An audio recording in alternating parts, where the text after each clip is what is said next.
बहुत प्राचीन काल की बात है। एक समृद्ध और सुव्यवस्थित नगर में एक महान राजा राज्य करता था। वह केवल सत्ता का अधिकारी ही नहीं, बल्कि धर्म, दया और दान का सजीव स्वरूप था। उसके द्वार पर प्रतिदिन दूर दूर से भिक्षुक, साधु, ब्राह्मण और दरिद्र जन आते थे, और कोई भी याचक कभी खाली हाथ नहीं लौटता था। राजा सभी को उनकी श्रद्धा और आवश्यकता के अनुसार सोना, चांदी, हीरे, मोती और धन धान्य देकर संतुष्ट कर देता था।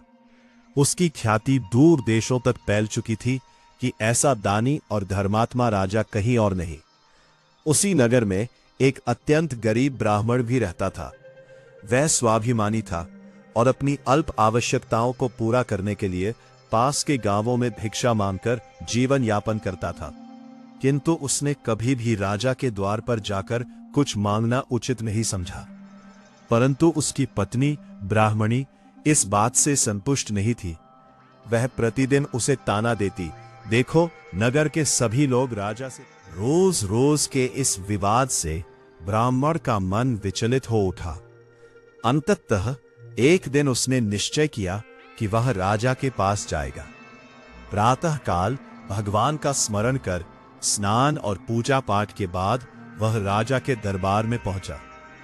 जैसे ही राजा की दृष्टि उस ब्राह्मण पर पड़ी, वह तुरंत अपने सिंहासन से उतरकर उसके चरणों में झुक गया और अत्यंत विनम्रता से बोला, विप्रदेव, आप हमारे ही नगर में रहकर भी इतना कष्ट उठाते रहे और कभी हमारे पास नहीं आए।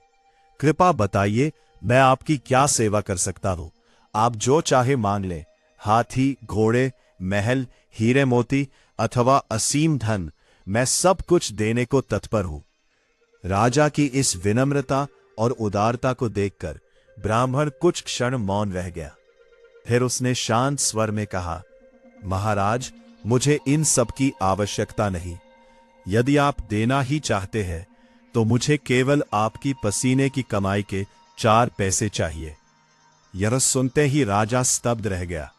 उसके पास अपार संपत्ति थी, किंतु उसने कभी स्वयं श्रम करके कुछ नहीं कमाया था। उसके मन में विचारों का तूफान उठने लगा। क्या मेरे पास ऐसा एक भी धन नहीं जो मेरे परिश्रम का हो? उसने ब्राह्मण से एक दिन का समय मांगा और कहा, विप्रदेव, कृपया कल पधारिए, मैं आपका इच्छित दान अवश्य दूंगा। ब्राह्मण लौट आया। जब ब्राह्मणी ने उसे खाली हाथ देखा तो क्रोधित होकर बोली, क्या राजा ने भी मना कर दिया? ब्राह्मण ने शांतिपूर्वक उत्तर दिया, नहीं, वह कल देगा। उधर राजा पूरी रात चिंतन में डूबा रहा। उसे यह अनुभव हुआ कि उसका सारा वैभव वास्तव में उसके श्रम का नहीं, बल्कि राज्य का है। अगले दिन प्रातःकाल उसने रानी के साथ साधारण मजदूरों का वेश धारण किया और नगर में काम की खोज में निकल पड़ा। घूमते घूमते वे एक लोहार की दुकान पर पहुंचे। लोहार ने राजा के सुदृढ़ शरीर को देखकर कहा, तुम्हें दिन भर गर्म लोहे पर हथौड़ा मारना होगा और इसे आग में तपाने के लिए कोयला डालकर धोखनी चलानी होगी।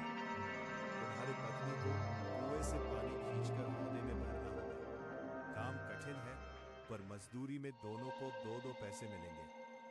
राजा और रानी ने बिना संकोच कार्य स्वीकार कर लिया। कार्य आरंभ हुआ। रानी ने जब पहली बार कुएं से भारी घड़ा खींचा तो उसके कोमल हाथ लाल पड़ गए। वहीं राजा ने जब गरम लोहे पर हथौड़ा चलाया तो वह सही स्थान पर नहीं लगा।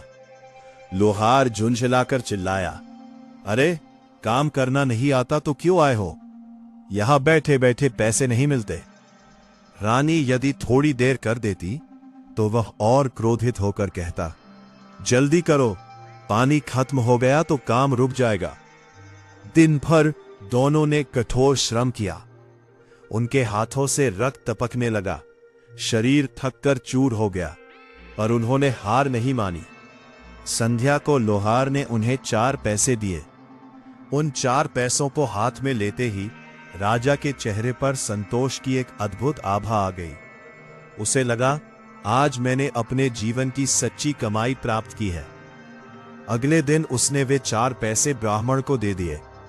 जब ब्राह्मण घर पहुंचा और उसने ब्राह्मणी को वे 4 पैसे दिए तो वह क्रोध से भर उठी। क्या यही राय हो, इतने बड़े राजा से केवल 4 पैसे? क्रोध में उसने वे पैसे उठाकर आंगन में तुलसी के पास फेंक दिए। समय बीतता गया, वे पैसे वहीं पड़े रहे। उन पर तुलसी के पत्ते, पूजा के फूल गिरते रहे और धीरे धीरे कुछ समय पश्चात वहां से 4 अद्भुत पौधे उगे। धीरे धीरे वे बड़े हुए और एक दिन उन पौधों से चमकते हुए मोती झड़ने लगे। ब्राह्मणी उन्हें कूड़ा समझकर एक कोने में डालती रही, पर वे मोती दिन प्रतिदिन बढ़ते गए। इसी बीच एक दिन राजा के महल में हंसों के लिए मोती नहीं मिले। वे हंस तभी भोजन करते थे जब उन्हें मोती दिए जाते थे। उस दिन मोती न मिलने के कारण पूरा राज परिवार भूखा रह गया। जब लोगों को यह ज्ञात हुआ तो वे राजा के पास सहायता के लिए पहुंचे। उसी समय ब्राह्मण भी कुछ मोती लेकर वहां पहुंचा। राजा ने जैसे ही उन मोतियों को देखा, वह चकित रह गया। उसने हंसों के सामने उन्हें डाला। हंसों ने तुरंत उन्हें चुग लिया। राजा ने आश्चर्य से पूछा, विप्रदेव, ये मोती आपको कहां से मिले? ब्राह्मण ने पूरी कथा सुनाई। राजा स्वयं उसके घर गया और उन पौधों को देखा। जब उन्हें उखाड़ा गया तो उनकी जड़ों में वही 4 पैसे चिपके हुए मिले, वही पसीने की कमाई के 4 पैसे। राजा की आंखें खुल गई। उसने समझ लिया कि परिश्रम से कमाया गया धन ही सच्चा और पवित्र होता है। उसी दिन उसने संकल्प लिया, अब से मैं केवल मेहनत की कमाई ही ग्रहण करूंगा। आपको यह कहानी कैसी लगी, हमें कमेंट में जरूर लिखें। मेहनत की कमाई कभी असफल नहीं होती है। हाँ, और एक छोटा सा लाइक तो बनता ही है।